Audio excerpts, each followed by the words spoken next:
We're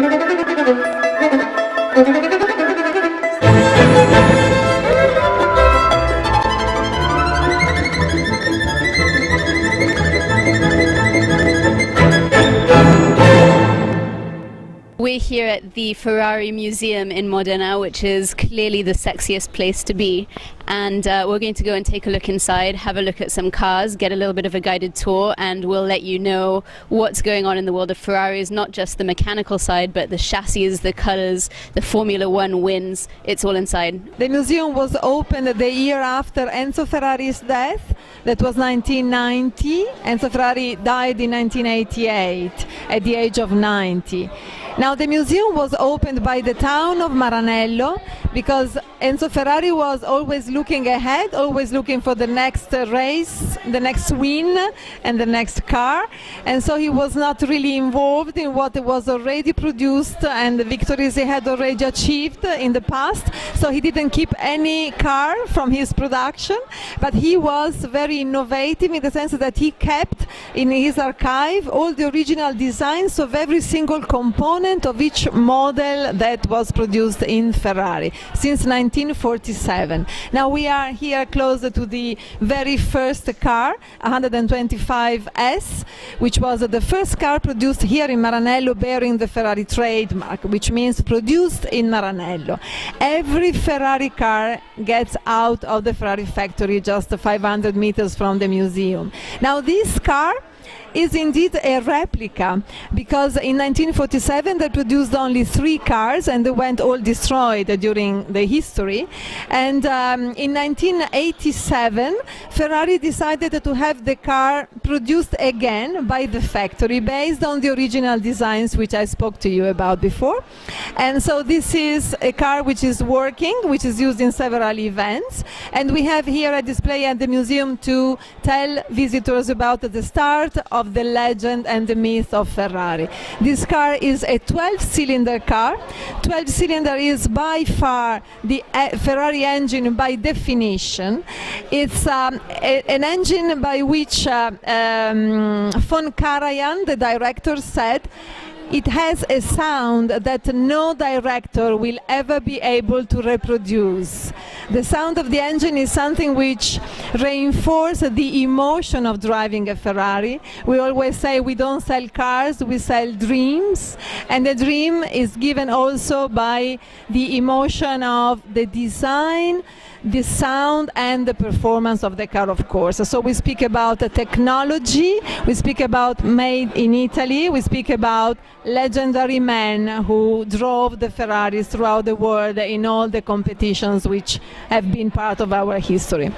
Now, as you can see, this car is a sport car. Formula One did not exist even at the time. Formula One started in 1950, and Scuderia Ferrari is the only team who has always attended at each single championship of the Formula One races. This car was supposed to race indeed in all the other legendary competition of the time, which means the Mille Miglia, the Targa Florio, Le Mans, Tour de France and so on. Now this car has 2 seats because the races were pretty long and the drivers were supposed to exchange during the race, and it won indeed its second race at Le Terme di Caracalla in Rome, driven by Alberto Ascari.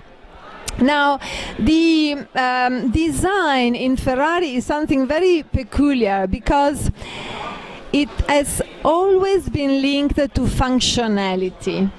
It is a very long story to tell, but indeed, since the very beginning, since the very start, Ferrari was most concentrated on the mechanical part. He came from the engine and then all the transmission and all the mechanical components of the car. But the style, the design, the chassis was then realized by different chassis makers such as Pininfarina, Boano, Zagato, all these producers of the time. In those years, the design of the car was very much linked to the mechanical interiors of the car. So the shapes which we see sometimes are due to the fact that the chassis was to cover special features of the car, such as batteries or tanks or things like this. And the aerodynamic did not exist yet, so there was just a sense of how the car could be more effective in being speed, but not really being the result of aerodynamic studies in the wind tunnels like we do now. Then later on, in the 60s, early 60s, the first wind features appeared in the cars. We have spoilers and several wings then being added to reinforce the performance of the car. And this is how we come then in the most modern Formula One cars, where all the chassis, the bodies are produced in accordance with the FIA rules that are there to ensure also the safety for the drivers. As you can see, the very first car is a red car. Now, the history of the red being associated with Ferrari is completely different from a brand decision.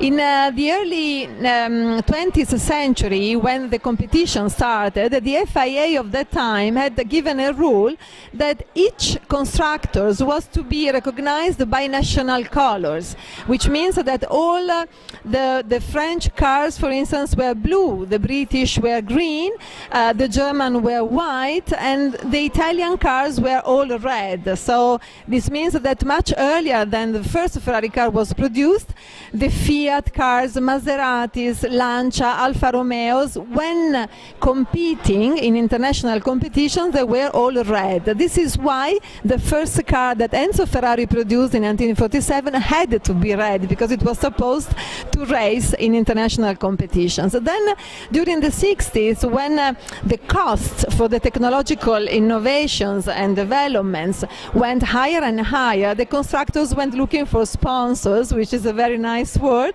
and the sponsors asked to gain more visibilities on deliveries of the car, and so at the end the FIA had to give freedom to the constructors to change their colors. But Enzo Ferrari decided to always stay red when competing.